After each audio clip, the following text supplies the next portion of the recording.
जय श्री राम सभी भक्तों को, जय माता की। फिर एक नई वीडियो के साथ हाजिर हो गए हैं। और आज की जो हमारी वीडियो है इसमें आप बताइए, आज हम जानना चाहते हैं, जैसे कि बहुत सारी वीडियो हमारी पहले भी बना चुके हैं हम हनुमान जी से जुड़ी हुई। तो आज जानेंगे कि गुरु जी ने किस तरीके से हनुमान जी की कृपा प्राप्त करी और जो है उनका क्या अनुभव रहा है।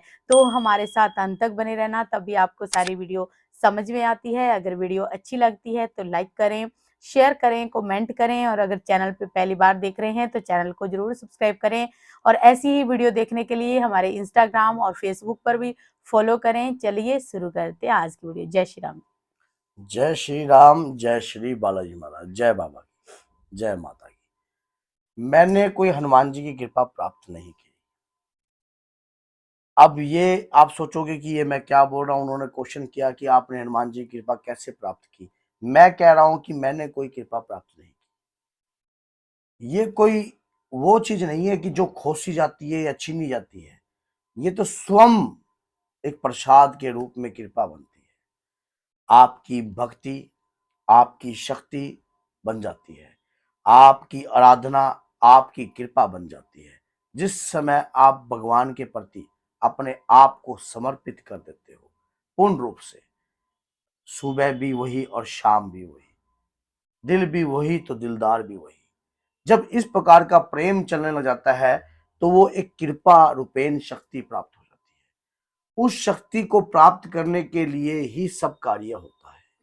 लेकिन सबसे पहली बात तो ये होती है कि अब हम कहते हैं कि हमने हनुमान जी को चुना अपना इष्ट देव बनाने के लिए।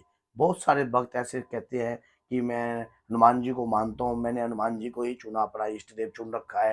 हमारे पास कमेंट भी आते हैं, मैसेज भी आते हैं। आप ये कब कहोगे कि हनुमान जी ने मुझे चुना अपनी सेवा करवाने के लिए, ऐसी कृपा प्राप्त करने के लिए जो कई वर्ष लग जाते हैं।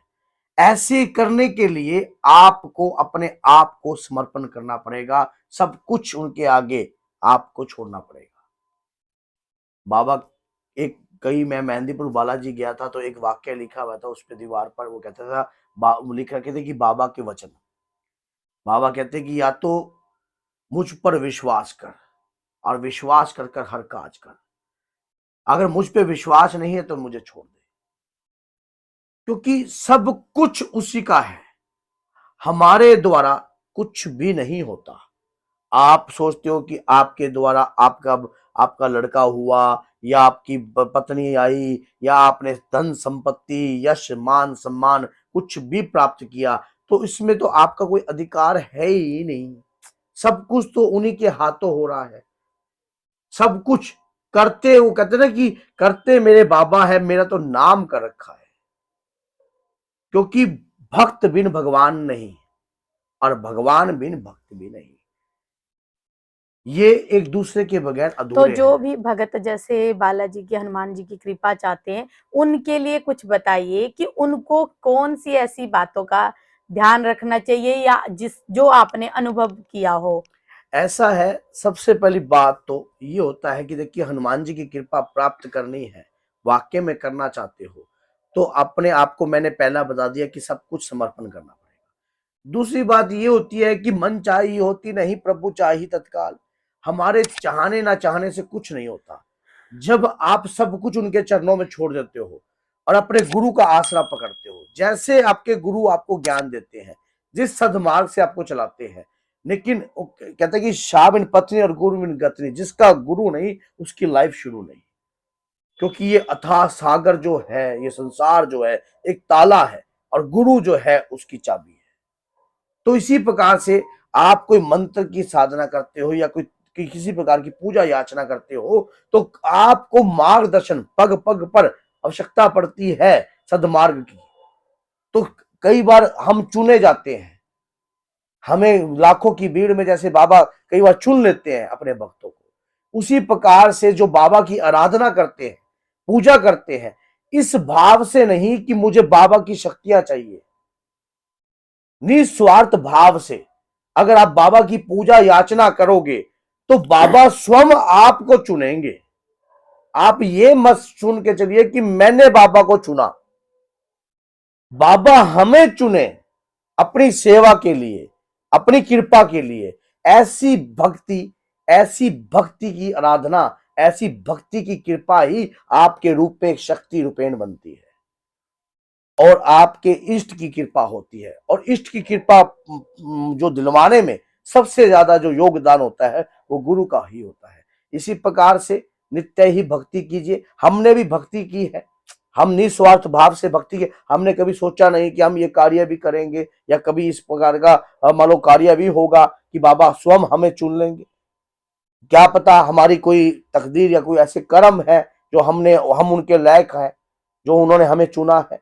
ऐसे कर्म बनाने पड़ते हैं, लेकिन निस्वार्थ भाव से भक्ति जब आप करने लग जाओगे तो आपको मंत्र जाप की भी जरूरत नहीं पड़ेगी। जब अंदर से भक्ति चलने लग जाएगी तो अपने आप ही मंत्रों की शक्तियां प्रभाव होने लग जाती हैं। आपके बोलने से ही मंत्र बनने लग जाएगा, आपके बोलने से ही मंत्र रूप की कृपा होने लग जाएगी। जैसे आपने जय सिया राम बोला तो हनुमान जी भी तो जय जय सिया राम, इस प्रकार से आपको पता है, तो वो हनुमान जी अपने आप ही मंत्र बन गया।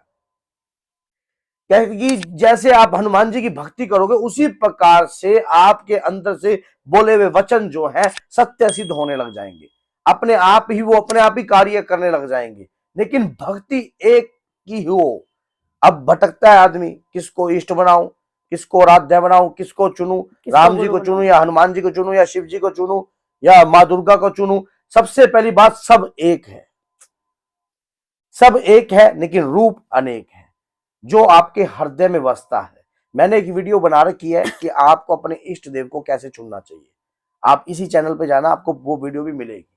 तो आपने क्या करना है, जब हमने भक्ति स्टार्ट करी थी तो हमारी उम्र बहुत छोटी थी और अभी भी छोटी ही है, क्योंकि परमात्मा की कृपा है, उनका आशीर्वाद है। ज्ञान छोटी में आ जाए या बड़ी में आ जाए, ज्ञान ज्ञान है। सुखदेव जी महाराज को 13 वर्ष की उम्र में आ गया था, तो ये कुछ नहीं पता कब किसको बाबा, क्योंकि नूर को कोई नूर बनाने वाला तो वो स्वयं है।